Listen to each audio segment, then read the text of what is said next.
One yellow leaf shows up on a plant you've babied for weeks, and your hand's already on a bottle.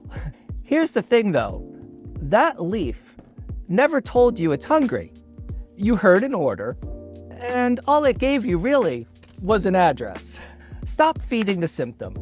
Tonight, we go find the cause. All right, Joe here, Green Zone Grow Shops. This season, we get specific. We're calling it Master the Levers, because a grow really does come down to a handful of levers you can actually pull. Your water, your light, your environment, your pH, your nutrients. That's basically it. And episode 1 is the most important one, except it isn't really a lever. It's learning to read what the plant is telling you. Because before you touch any of those levers, because here's what I watch go wrong most. A grower sees one symptom, decides on the spot what it means, and grabs a bottle. Yellow leaf must be hungry, right? Feed it. And half the time, that's the move that turns one small thing into two real ones. So tonight's not a sales pitch. And it's definitely not a, here's the one nutrient that fixes video. That kind of video is how half of you ended up here with a shelf full of bottles in the first place. But if you are in a tent, a closet, a spare room, running a few plants, and the first sign of trouble sends you straight to that nutrient shelf, this episode is built for you. So here is tonight's flow. I posed all 3 of tonight's questions to MyRemy earlier. I'll give you the gist of what it said, and then stack the shop floor version on top. So let's start where it always starts. The little jolt of panic. Everything's been cruising. Plant looks great. You're checking on it more than you'd ever admit to your partner. And then one morning, there it is, a fan leaf gone yellow, maybe 2, and your stomach drops because you've been doing everything right. And now something's clearly wrong, and you have no idea what you did. You grab the phone, get in tight on that yellow leaf, post it. What's wrong with my plant? Is it nitrogen? And inside an hour, you've got a pile of answers that all fight each other. Feed it nitrogen. No, that's lockout. Check the runoff. You're overwatering. That's just old growth. Relax. And now you are more lost than before you asked. Bottle in one hand, phone in the other, dead sure you have to do something this second. So here's what I want you holding. Before I even get into the MyRemy answers, that leaf isn't telling you what it needs. It's telling you where to look. And those are 2 completely different things. So the first thing I posed to MyRemy earlier was basically the panic itself. My leaves are turning yellow, and I'm freaking out that I did something wrong. What's happening? And what do I feed it to fix it? And here's the gist of what it said. So first thing it flagged, yellowing, the technical word for chlorosis, just means the leaf is losing its chlorophyll. And that's a generic stress signal. The plant is saying something is off. It's not saying add nutrients. And the tricky part is that same yellow can come from at least 5 different places. Have a look at this. It could be a real nutrient deficiency. It could be pH lockout, where the food's actually in the soil, but the roots can't take it up. It could be overwatering. Roots are too wet to breathe. It could be light stress. The tops are sitting too close to a hard light. Or it could just be normal aging. The oldest bottom leaves fading as the plant moves energy up into new growth. So the color by itself doesn't tell you what to do. The first move isn't to feed. It is to read the pattern. 2 things to read. First, where it is. Oldest, lowest leaves going first usually points to normal aging, or a mobile nutrient like nitrogen. Newest growth up top points more towards pH problems or root stress. If it's only the upper leaves closest to the light, bleaching or tacoing, your light's probably too intense or too close. If the whole plant is going pale evenly, look at watering, roots, and pH. Second, how fast? 1 or 2 older leaves fading over a week is usually no emergency. A plant going pale across the whole canopy in a few days is a much bigger deal. Something environmental or in the root zone is off. And for a soil grower, it gave a calm little checklist. Make sure the pot isn't staying soaked. Water only once it's lightened up.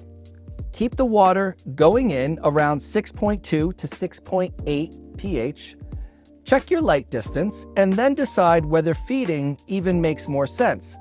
The rookie move, in its words, is seeing yellow and immediately reaching for nutrients. Sometimes that helps. Just as often, it turns one problem into 2. The original stress plus overfeeding or pH trouble on top. So don't panic feed. Read the pattern first. The plant's handing you clues, not a shopping list.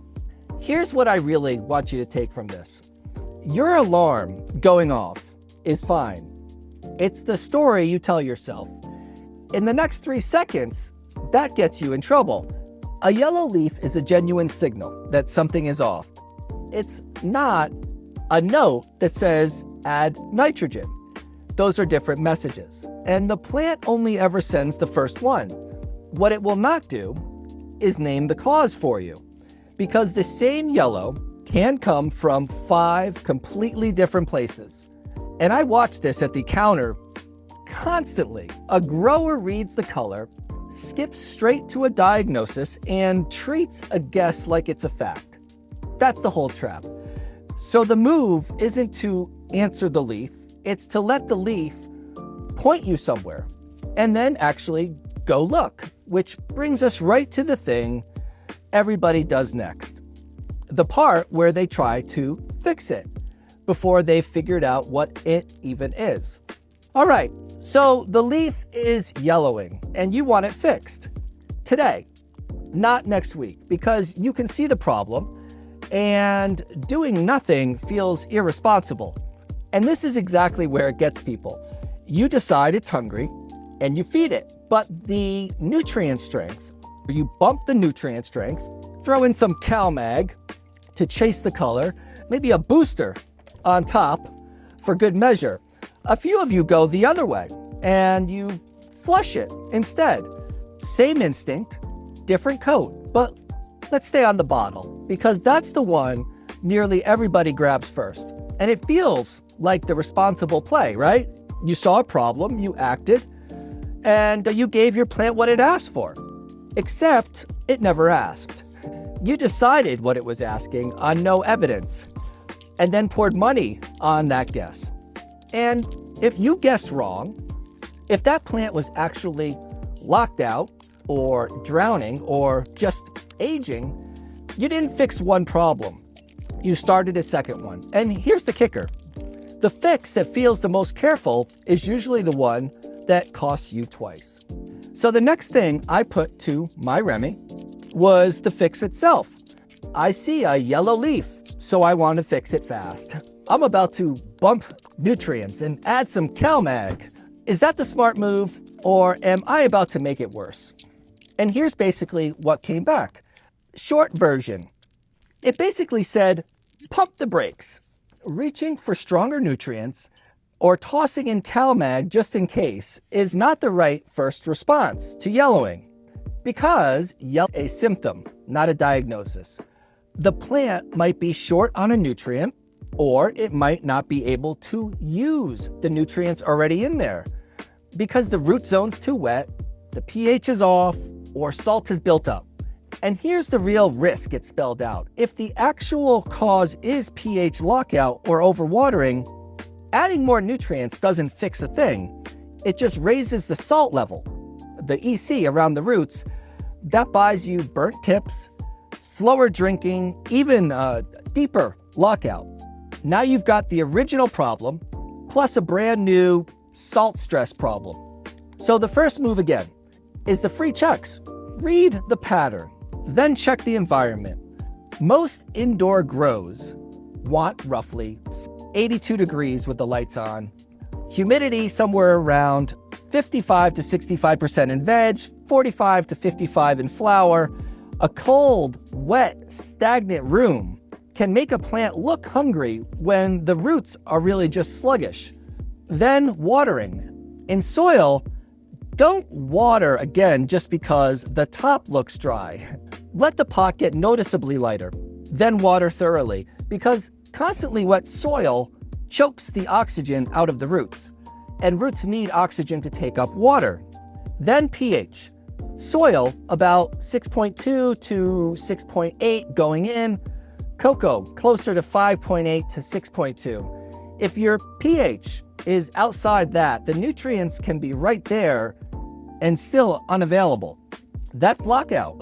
And it's feeding harder is like yelling harder in that case, because it's like yelling louder with somebody wearing headphones, actually. On the CalMag specifically, it can genuinely help, but mostly in specific spots. Reverse osmosis water, very soft water, coco grows, or when the plant's actually showing a calcium or magnesium pattern. In regular soil with decent tap water, it usually gets added on reflex, when there was never a calcium or magnesium problem to begin with. Adding a nutrient is only right after the basics are clean, watering sane, environment's in range, pH is right, and the yellowing pattern actually matches that nutrient. And even then, bump it gently, a small bump, not double it and pray. And watch the new growth over the next few days. So the calm baseline, don't panic feed yellowing, diagnose first, fix water, pH, and roots first, then feed the nutrients. All right, let me put a picture on it, why this one's such a trap. Think about a fever. You feel awful. Thermometer says 101, and that fever's real. It's a true signal something's going on, but it doesn't tell you what. Could be a cold, could be an infection, could be you just overheated. Panic and slam fever pills to kill the number, and sure, you feel better for an hour while whatever's actually wrong keeps running underneath. You treated the reading, not the cause. Feeding a yellow leaf is the exact same move. You're medicating a symptom before you're diagnosed a single thing. And if the real cause was pH or watering, that food isn't helping. It's a second problem. You just handed an already struggling plant. That's the whole reason MyRemy keeps pushing you at the free checks first. The bottle doesn't diagnose anything. It just acts on your guess and charges you for it. Ask me how many bottles I bought chasing a symptom before I ever thought to check my pH. Not a number I'm proud of. So how do you stop guessing? Because that's really the whole game. Not memorizing what 40 different leaf symptoms mean, but having an order you run every single time. So the plant basically diagnoses itself. And here's the part that surprises people. The first tool you reach for isn't on the nutrient shelf at all. It's your eyes. And then it's a couple of free things you already have. The bottle isn't step one, it's the last step, if it's a step at all. Let me give you the order, because once it's yours, that panic and pour reflex dies. So the last one, I ran through MyRemy earlier. How do I actually figure out what's really wrong before I add anything? What do I check and in what order, so I stop guessing? And its answer basically boiled down to the same read we walked people through across the counter. And what it laid out is basically an order you run every single time. Because most leaf problems don't get solved by adding a bottle first. The cause is usually upstream, too much light, bad watering, or pH blocking food.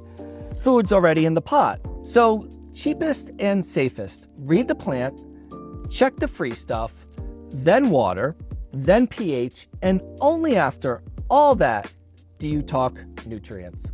We just want to drive it home. Step 1, look at the pattern before you touch anything.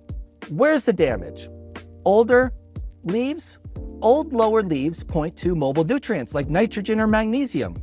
The plant robs those out of old leaves to feed the new growth. All right, new growth up top points to immobile nutrients or pH, things like calcium or iron. Damage only on the tops, closest to the light, is usually light or heat stress, not a deficiency. Whole plant droop or pale color points to roots, watering, or pH. And ask how fast it's spreading. One ugly old leaf isn't an emergency. Something moving through the plant daily is. Watch the new growth, not the old damage. The plant gives you new pages, so stop reading the burnt ones. Step 2. Check the environment, because it's free and it fakes a ton of deficiencies. Light distance and intensity first. If the tops are tacoing, bleaching, or crisping right where the light hit hardest, raise it or dim it before you add anything. Then temp and humidity. Ballpark 75 to 82 degrees with lights on, humidity around 55 to 65% in veg, 45 to 55 in flower, and airflow. A fan blasting one spot can make one side look deficient when it's really just windburn. Step 3, check your watering. And this is the #1 newer grower mistake. Pick up the pot. Is it heavy and wet? Are you watering because it's Tuesday or because the plant actually needs it? Overwatering looks exactly like a deficiency because soaked roots can't drink or feed, even when the nutrients are right there. In soil, water thoroughly, then wait till the pot's noticeably lighter before you go again. The plant sets the schedule, not the calendar. Step 4. Check pH, because pH is the master gate on whether the plant can even get to the food. If it's off, you'll see a deficiency, even when the nut's already in the medium. That's lockout. Soil, aim about 6.2 to 6.8 with 6.5, a nice center. Coco or hydro, more like 5.8 to 6.2. In salt-based grows, check what goes in and then what runs out. In living organic soil, don't obsess over runoff numbers. Focus on moisture and healthy biology. All right, step 5, only now do you consider an actual deficiency. Match the symptom to the pattern, then correct deliberately, one change at a time. Don't throw nitrogen, calcium, magnesium, bloom food, microbes, and a pep talk into the same watering and hope the plant sorts out the paperwork. Make one correction, hold everything else steady, and watch the next few days of new growth. The reason that order works is it checks the free upstream levers before the expensive one. Light, heat, humidity, airflow, watering, and pH can all fake a deficiency. So name the cause before you fix the leaf.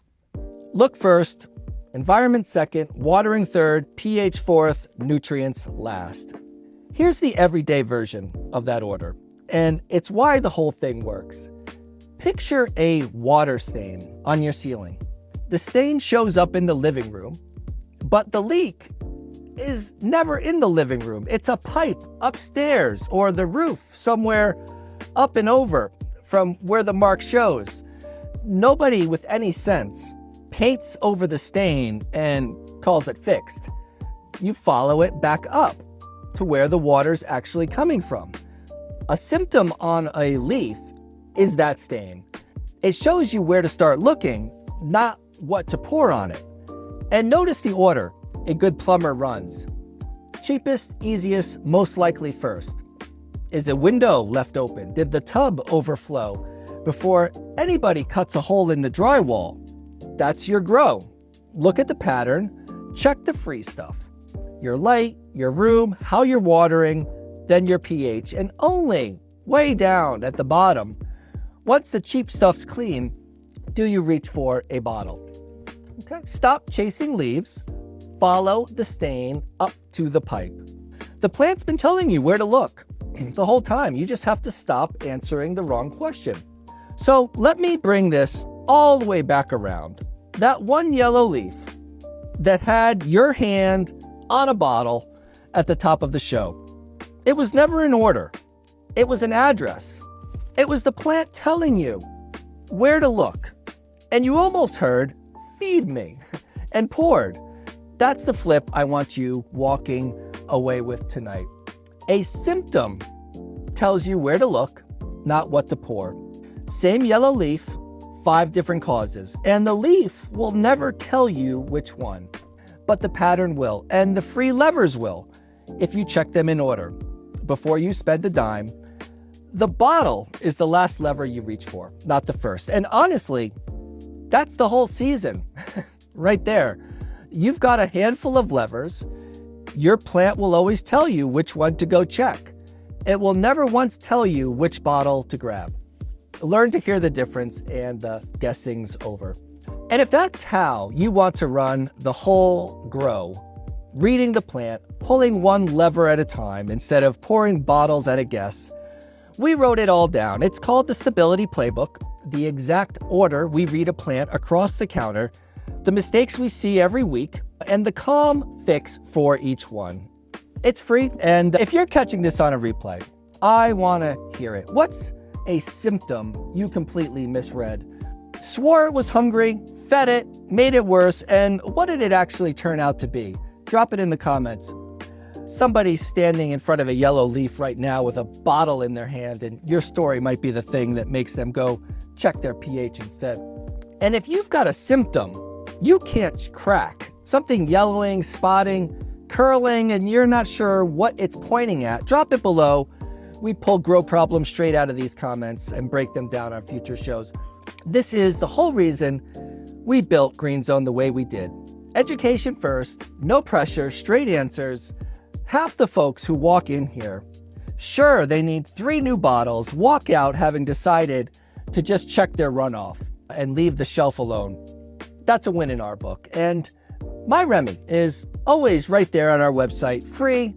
Tell it what you're seeing, your medium, your watering, and it'll give you a clean read on where to look, instead of 10 forum threads, all naming a different bottle. Of course, if you're local, anywhere in New England, come see us in Worcester. Bring a photo or your plant itself, and we will read the symptoms with you right here at the counter. Thanks for joining, everyone. Real growers, real talk, no fluff. Have a great night. Peace.